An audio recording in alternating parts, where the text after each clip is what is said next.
Hello, Master Numerologist Andre Moore with Part B of Flamethrower. A flamethrower is just someone that uses negative words, not realizing that those words, those thoughts, can have a very disastrous impact on the individual and also within our environment. The first book I'd like to share with you is called The Hidden Message in Water. Of course, the writing is going to be upside down, but it's the Hidden Messages in Water by Masura Emoto. Okay, and the it's the Hidden Message in Water introduces the revolutionary work of internationally renowned Japanese scientist Masuru Emoto, who has discovered that molecules of water are affected by our thoughts, words, and feelings. Okay, so the molecular structure of water are affected by our thoughts, words, and feelings. And understand that the majority of the earth is covered in water, and your body is an earth, and so the majority of your inner space is also almost 75, perhaps even 80% water. Now, so what the scientist was able to observe was that he would collect water specimen from around the world, and he will freeze these specimens, and these specimens will generate geometrical shapes that he was able to photograph, and he was able to publish his work and also analyze, what the different geometrical shapes was telling him, telling us. So let me share a few of these geometrical shapes with you so that you can get a better understanding of what I'm talking about. The first one, this one right here, is a crystallized um, geometrical shape of water. It's it's it's it's what he did was he wrapped a piece of paper with the words typed on it around a bottle of water. So he took a bottle of water and he wrapped a piece of paper around it, and he wrote these words on the bottom: love and gratitude. You can't see it, but it says love and gratitude. And this is what the crystal looks like after it was photographed. Very beautiful. Okay, so the crystal is as perfect as can be. This indicates that love and gratitude are fundamental to the phenomenon of life in all of nature. So love and gratitude. So what you can do is get you a bottle of water and write the words love and gratitude on it and let it sit for about 24 hours, and you will crystallize that water. Drink that water, and this is the type of crystals. This is a molecular structure that you would be consuming. Very beautiful. Okay, let's do another one. This crystal right here, as you can notice the difference, the geometrical shape is different. The words were thank you. So when you show appreciation for what someone has done, you say, well, thank you. This is the vibration that it creates, the geometrical shape. So thank you. Okay. And he states that he wrote the word thank you in different languages. So that's pretty cool. And always resulted in crystals that were beautiful and complete. So no matter what language you speak, the words thank you creates a very beautiful geometrical form crystal. Very beautiful. Okay, let's move on. Okay, and these are some of the examples. Okay, this one is in English, This one is in Chinese. So you can see that. This one is in German. Thank you. This one here. This one is mercy, which is French. Mercy is thank you in French. This is very beautiful. This is in Korean. It looks like a flower, doesn't it? And then this one is grazie Italian. So these are like 6 different crystal formations with the word written thank you in their native tongue. Okay? Share a few more with you. Now, let's see what happens when you use unflattering words, negative words, words that bring about harm. Let's take a good look at this picture here. You see how this picture did not crystallize into anything that's beautiful? It's misshaped, it's miscolored, and the word that was written on this bottle of water, you fool, in Japanese. You fool. Let's look at this one here. This was in English, the words you fool. You see how muddy it looks? How misshaped it looked? And then this one right here, you make me sick. Come on, you guys.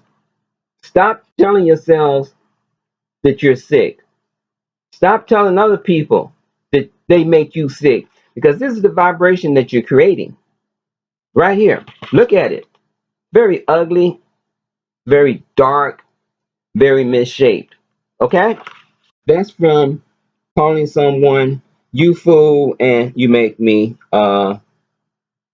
sick. Now, look at this one. Some contrast here. This is the word angel in Japanese, and see how beautiful and symmetrical the crystal becomes. This one right here is just the opposite in Japanese, Satan. Looks like a black hole, doesn't it? There's no crystallization, there's no geometrical shape. So this is angelic, and this is satanic energy. Okay, a few more. When you want to speak something positive, let's do it. That's the crystallization of let's do it. And the bottom one is this is all in Japanese, by the way, and this is um, do it. Very distinctive difference. Let's do it, do it. And then this one over here is when you show compassion or forgiveness. This is the crystal when you are humble and say, I'm sorry. I'm sorry. Okay? Let's see what else we got. I'm gonna go down real quick. This is the word wisdom in Japanese,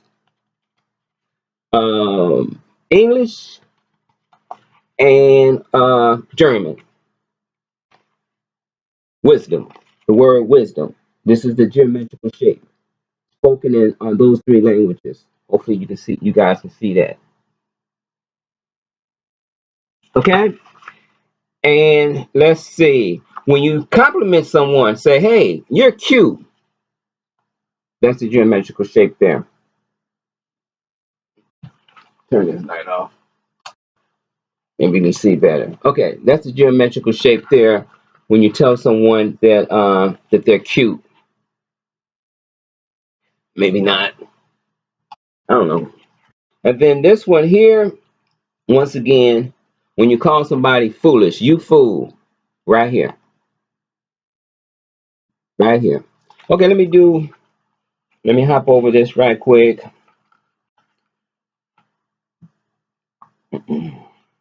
What about music? All right, here's a crystal from the music Mozart Symphony number 40. Because music is sound, vibrations, and this is music from air on the G string. I don't know what that means, but it's music. Air on the G string. This crystal here.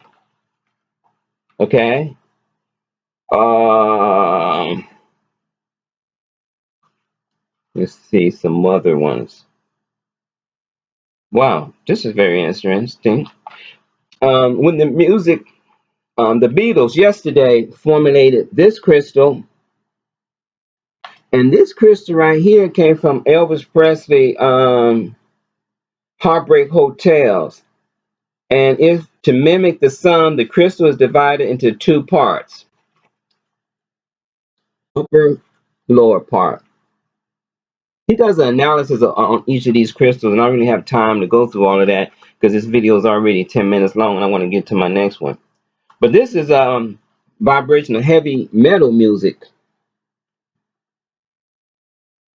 Okay, and so you can get your own copy of the Hidden Messages in Water by Masaru Masaru Emoto, and I would advise you to maybe get your drinking container and write uplifting words like peace, love, thank you, and it's going to have a direct relationship. It's going to change the molecular structure of that water, and you can drink that water each morning. Okay, now next reference. Now this is from a scientist, a Japanese scientist. So he deals with the scientific method. Okay, there's 5 stages to a scientific method, and I can't remember them all, but I know one of them is the hypothesis, right? And then you try to, prove your hypothesis. So he was able to prove his hypothesis that our thoughts, our words, and our feelings have a direct impact on our environment. In this case, water. Okay, so but we can also infer that our words are having an impact on solid materials, liquid, gases. Okay, so get a copy of this book, The Hidden Messages of Water, study it, master it, and become more conscious of your thoughts. Now, this book right here, Thought Forms by Annie Besant and C.W. Leadbeater, they are clairvoyants from the early 1900s, students of Madame Blavatsky. I believe she's Russian. And they got the sixth sense, the clairvoyancy. So this comes from a scientific perspective. This comes from more of a metaphysical, spiritual perspective. And what these clairvoyants was able to do was actually see thoughts. And so they hire an illustrator to draw the different thoughts, based on their description. And I like to share some of those thoughts with you. Okay, so here we go. Let's look at this one here. All right.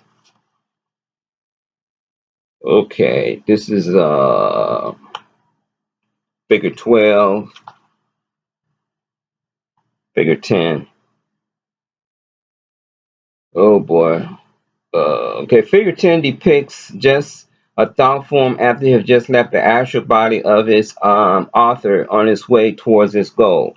Okay, so this is figure 10. This one here is a thought, and it states that it depicts a thought form after it has just left the astral body of its author and on its way towards its goal. It would be observed that the almost circular form has changed into one somewhat resembling a projectile or the head of a comet.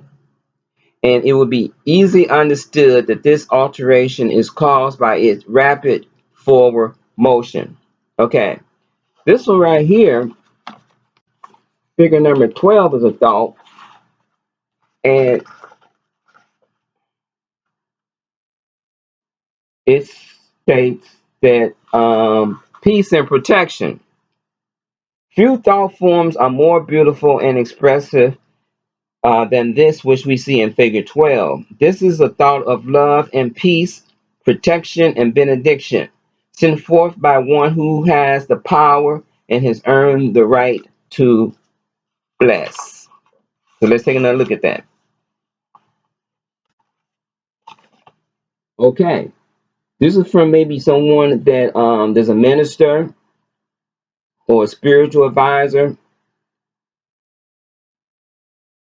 Okay, very beautiful. That's what that thought looks like. Okay, let's move on. Let's look at figure 13. This thought is going to be in contrast. Figure 13, grasping animal affection. Look at that one. Grasping animal affection. Look at the clause. Um, Figure 13 gives us an instancing of grasping animal affection, if indeed such a feeling as this is deemed worthy of the august name of affection at all. Several colors bear their share in the production of this dull, unpleasing hue, tinged as it is with the lurid gleam of sexuality, as well as a deadened with the heavy tint indicative of selfishness. Okay, this one right here of 14. This is another thought. And simply titled A Vague Religious Feeling. Figure 14 shows us another shapeless rolling cloud, but this time it is blue instead of crimson.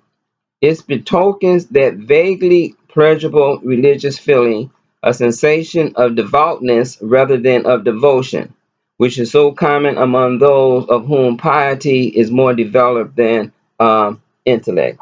And then this one right here, number 16.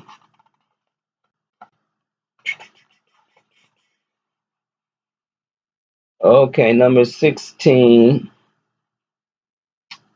would be yes. Okay.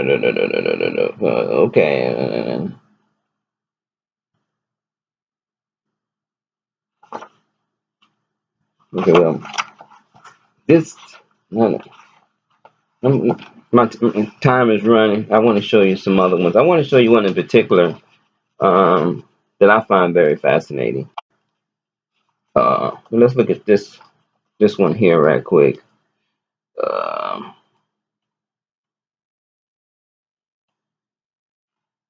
what about this one here? Figure 26. Let's take a look at this one. This thought, figure 26. Um,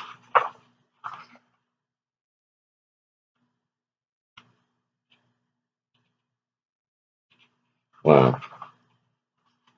Figure 26, where the jealousy is already mingled with anger.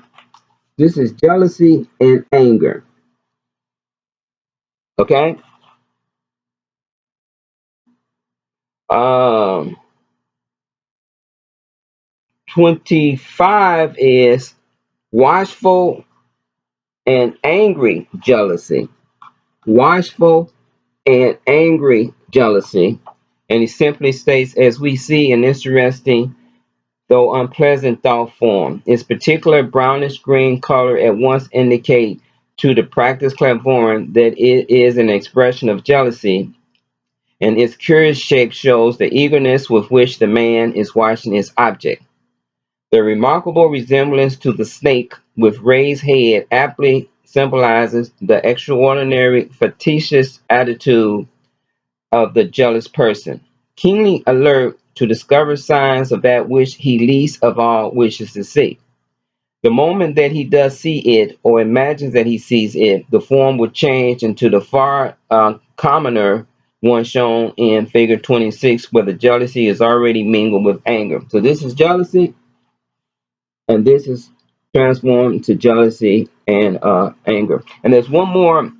I'm going to conclude this because I'm getting to the 20-minute mark. But there's one more in particular that I really want to share with you. These here. This one and this one. Let's figure 28 and 29. 28 is selfish greed. See the hooks? This is a thought. When you have thoughts of greediness, I don't care, greediness for food, greediness for someone else's possession, this is what you're creating. Okay? And give us an example of selfish greed, a far lower type than figure 21. It would be noted that here there is nothing even so lofty as ambition. It is also evident from the tinge of muddy green that the person from whom this unpleasant thought is projecting is quite ready to employ deceit in order to obtain her desire. Okay, and then 29 is the person that's greedy for drink, or maybe an alcoholic. Okay, and it simply states that we have another variant of the same passion, perhaps at an even more degraded and animal level. This specimen was taken from the actual body of a man just as he entered at the door of a drinking shop. The expectations of and the keen desire for the liquor, which he was about to absorb, showed itself in the projection in front of him of this very unpleasant appearance. Okay, there you have it.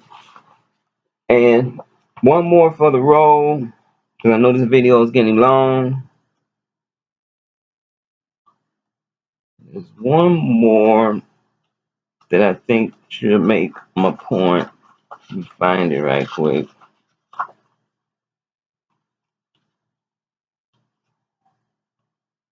Bear with me. This one. These thoughts in figure 23. 23. Look at those thoughts. And let me explain figure 23 right quick to you.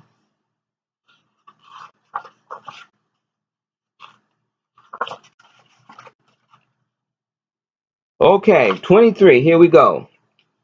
Murderous rage and sustained anger. Okay, that's figure 22, which is it will have to be this top one here. Let me get it right. 20, 20, 21. Figure 22. Yeah, figure 22. Let's see, 22. Let me see what it says. 23. Let's see. Okay. Figure 23 was a thought of steady anger, intense and desiring vengeance. This is 23.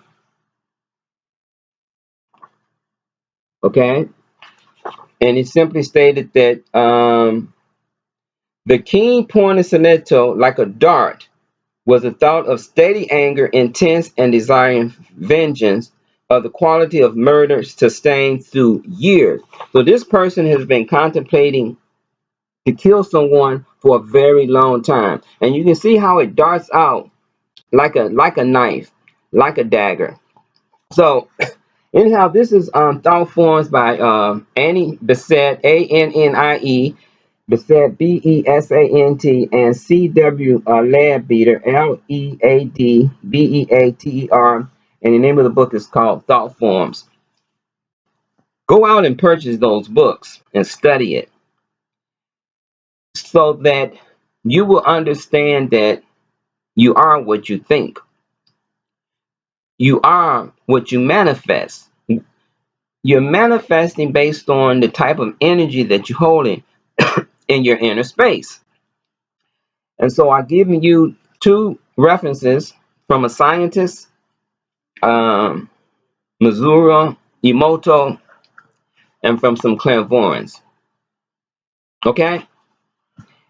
and they provides us with a blueprint on what not to do. So let's try to stay positive. Let's try to keep our feelings and our thoughts and our words just lifted up so that you can create an environment of love and peace and harmony and stay away from the negative, dirty, low down type of thinking.